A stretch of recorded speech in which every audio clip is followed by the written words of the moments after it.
Welcome back नाजरीन हम बात कर रहे थे सिंधु दरिया के हवाले से और उस पर 6 केनाल बनने के हवाले से, और पीपल्स पार्टी ने जो 2 दिन पहले सिंध असेंबली में करारदाद मंजूर की है 6 केनालों के खिलाफ, उसके हवाले से हम बात कर रहे थे। हमारे साथ पहले ब्रेक से पहले गेस्ट थे शुआब बोस्तो साहब। अब हमारे साथ जो मौजूद हैं सैयद ज़ैन शाह हैं, सरबरा SUP और सेव इंडस रिवर मूवमेंट के भी सरबरा हैं। अस्सलाम वालेकुम सर।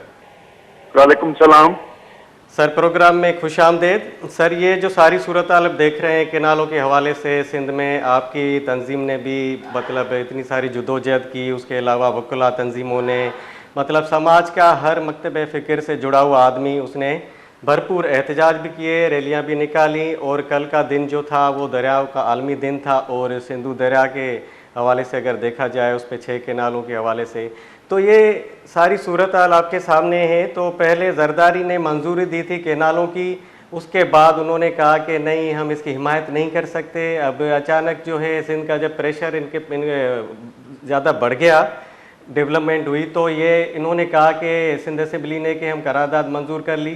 तो ये सारी सूरत हाल कैसे बनी?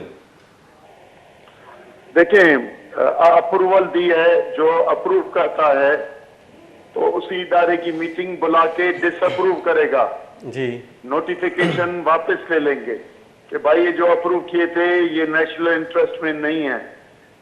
तो Asif Zardari as a president joint parliament में सिर्फ राय अपनी इज़हार करने के बजाय अब पहले फैसला वापस लें। सही। और क्योंकि उसमें से एक का स्कीम का इफ्तिताह भी हो गया है, जो कुछ दिन पहले हुआ, चीफ मिनिस्टर पंजाब और आर्मी के लोग थे जहां पे इफ्तिताह भी हुआ।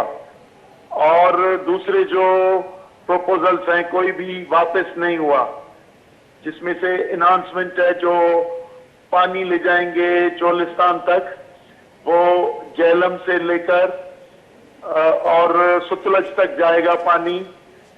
चनाब के यहाँ मैं अभी भी चनाब रिवर के गिर्द घूम रहा हूँ, वही साइट्स देख रहा हूँ आज भी इस वक्त, जहाँ पे 3 डैम बनने हैं। मिदरांजा, दूसरा है चिन्योट, वो भी मैं देख आया हूँ। और अभी मैं उस साइट पे था जहाँ पे प्रपोज है शाह जीवना डैम। तो ये डैम बना के चनाब रिवर का पानी सतलज तक ले जाएंगे।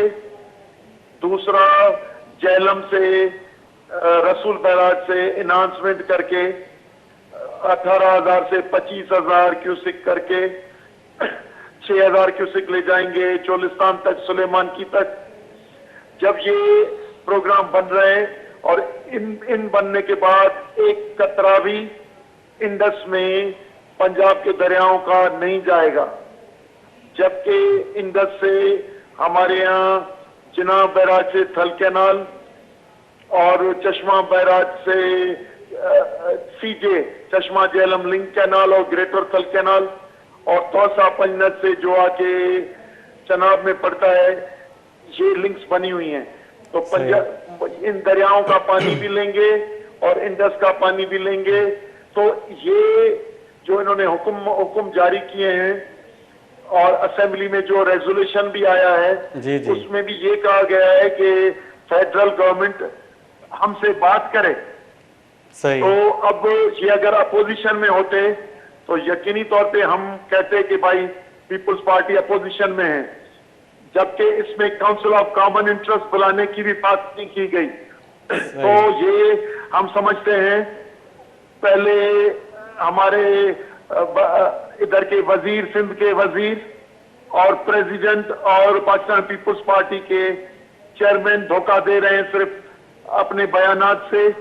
लेकिन अब सिंध असेंबली के हुक्मरान जमात के जो लोग हैं, उन्होंने इज्तिमाई तौर पे सिंधी कौम को और सिंध के लोगों को धोखा देने की रेजोल्यूशन डाली है, जिसमें कोई भी सब्सटेंटिव बात जिससे नतीजा निकले वो नहीं है। अब सिर्फ 2 ऑप्शन है, या जरदारी जो अप्रूव किए थे 8 जुलाई 2024 को ग्रीन पाकिस्तान इनिशिएटिव में, या वो वापस ले सही।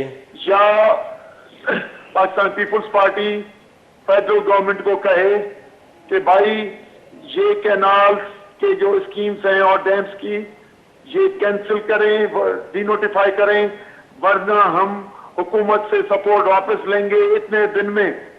बाकी ये जो असेंबली से हुआ है या जरदारी की जबानी जो हुआ है ये सारा धोखा है और हम इसको नहीं मानते। और आपने ये भी देखा होगा, हमें तो कहेंगे कि अपोजिशन की पार्टियां हैं, लेकिन सिंध के लोग, वो कारोबारी लोग हों, वो वकला हों, वो शागिर्द हों, वो आबादगाह तंजीमें हों, मजहबी जमातें हों, नेशनल जमातें हों, मरकज परस्त जमातें हों, पीटीआई हो, जमात इस्लामी हो, तो बगैर किसी फर्क से अदीबों शायरों, तो पहली मर्तबा सिंध के कई सालों बाद इज्तिमाई ताकत का इजहार किया है। जो हिमायत में हैं, जो वो भी धोखा दे रहे हैं, लेकिन वो जुर्रत नहीं कर सकते कि इन कैनाल्स की हिमायत करें, वो है हुक्मरान जमात और उसके अलाइट। और जो अपोजिशन में है, अब मेरा ख्याल है कि सियासी जमातों से भी आगे बात निकल चुकी है, एक कौमी यज्जा आवाज बुलंद हो चुका है और ये फैसले वापस लेने होंगे। और मैं कल होकर आया हूं ग्रेटर थल कैनाल की साइड से, उधर जो इफ्तिताह का बोर्ड लगा हुआ है उसमें लिखा हुआ है फ्लड कैनाल, जबकि वो बहता है 15 अप्रैल से लेकर और 15 अक्टूबर तक, और पूरे और जिस वक्त चाहते हैं वो चलता है। मैं उधर के पूछ के आ रहा हूं।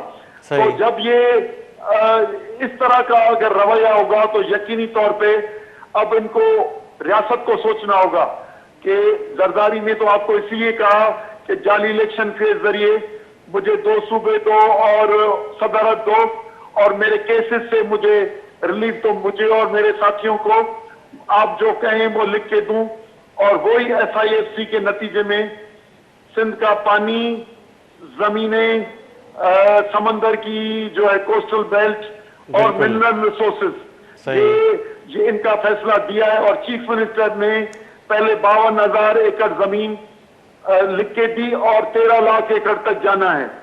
तो हम समझ रहे हैं कि ये जो चीफ मिनिस्टर झूठ बोल रहे थे, जरदारी झूठ बोल रहा था, अब ये आउट हो चुकी है, अब इनको वापस लेना पड़ेगा, वरना हमारी जदोजहद इंशाल्लाह रमजान के बाद इससे और ताकतवर लेवल पे स्टार्ट होगी सिंध में। और दूसरा, हमारे जो अलाइड हैं आल पाकिस्तान, वो तहरीक तहफ़्फ़ुज़ आईन पाकिस्तान के दोस्तों, पाकिस्तान तहरीक इंसाफ, वो आपने देखा होगा कि कल उमर अयूब ने भी बयान दिया कि हम करारदाद लाते हैं नेशनल असेंबली में, अब साथ आए। तो हम समझ रहे हैं कि ज्यादा जमातें फेडरल लेवल पे भी साथ देंगी और ये फेडरेशन के खिलाफ फैसला जो किसी कंपनी सरकार के फायदे में है, गैर मुल्की और मकामी सिविल मिलिट्री ब्यूरोक्रेसी की कंपनी सरकार के हक में है और सिंध के मफाद में नहीं है और पाकिस्तान के फेडरेशन के मफाद में, इसको वापस लेना पड़ेगा। बिल्कुल ज़ैन शाह साहब, मुराद अली शाह का कहना है कि इस मामले को हम CCI में लेकर जाएंगे, काउंसिल ऑफ कॉमन इंटरेस्ट में लेकर जाएंगे। अगर वहाँ पे हमारी बात नहीं सुनी गई तो फिर पार्लियामेंट में हम लेकर जाएंगे। तो आप बताएं कि क्या इस बात पर वफाक नजरसानी करेगा? भाई पहले तो चीफ मिनिस्टर गलत बोलते हैं। 8 जुलाई 2024 को ये फैसला हुआ है। आज कितने महीने हुए हैं? 9 महीनों में वो CCI में नहीं लेके गए। इनकी एग्रीमेंट इनके साथ ये है कि हम बयान देते रहेंगे, आप ये कैनाल पे 200-300 अरब खर्च कर लो, फिर हम कहेंगे कि भाई जिस तरह चश्मा झेलम लिंक कैनाल पाकिस्तान पीपुल्स पार्टी के जुल्फकार अली भुट्टो के दौर में बना, तौसा पंजनद कैनाल उसके दौर में बना, 76 में जुल्फकार भुट्टो के दौर में जी, और ग्रेटर थल कैनाल का फेज 1 जिसमें से लिया जिले की जमीनें और खुशाब की जमीनें आबाद होती हैं 3,55,000, वो भी 2010 में बना जरदारी गिलानी हुकूमत के वक्त में। तो वो कहेंगे खर्च कर लें, फिर मुल्की मफाद में हम चुप करके बैठ जाएंगे। तो इमीडिएट क्यों नहीं चीफ मिनिस्टर एक्शन लेते, CCI का इजलास बुलाएं और वो बुलाएंगे, करेंगे, और स्कीमों पे पैसे डाल दिए हैं और इफ्तिताह शुरू हो गए। और जब वो इफ्ताह करते हैं तो वो कहते हैं कि पंजाब वाले इफ्ताह कर रहे हैं। भाई, पानी हमारा, उस पे कैसे किसी दूसरा सूबा अपने प्रोग्राम में इफ्ताह करेगा? तो मेरा ख्याल है कि ये धोखा दे रहे हैं। और अभी भी जो बयान दे रहे हैं चीफ मिनिस्टर, ये मेरा ख्याल है कि लोगों को आसरा और धोखा देने के अलावा कुछ नहीं। सही। बहुत बहुत Thank you. शुक्रिया सर जैन शाह साहब, आपकी बड़ी मेहरबानी। आपने हमें अपना कीमती वक्त दिया और आपने सिंध के इस जो प्रोजेक्ट है, ये दरिया के हवाले से जो कैनाल बन रहे हैं, उसके हवाले से काफ़ी आगाही दी। और आपके मुताबिक ये जो सारा ड्रामा पीपल्स पार्टी ने किया है, ये सिंधी अवाम को धोखा दे रहे हैं। क्योंकि पहले यही वज़रा कह रहे थे कि कोई भी कैनाल नहीं बन रहा, उसके बाद सदर जरदारी ने कहा कि हम कैनालों की हिमायत नहीं कर सकते। फिर 2 दिन पहले असेंबली में करारदाद मंजूर हुई। जब पीपल्स पार्टी के वज़रा कह रहे थे कि कोई कैनाल नहीं बन रहे, तो फिर अचानक ये कहाँ से सूरत हाल पैदा हो गई कि उन्होंने रेजोल्यूशन पेश किया और कहा कि हम कैनालों की मुखालफत करते हैं और जो मुतनाज़ा कैनाल है वो नहीं बनने देंगे। सिंध की आवाम जो है वो इस पीपल्स पार्टी के करारदाद को ड्रामा समझती है। जैन शाह साहब की ये बातें आपने सुनी। नाजरीन, यहाँ पे हम लेते हैं एक मुख्तसर सा ब्रेक।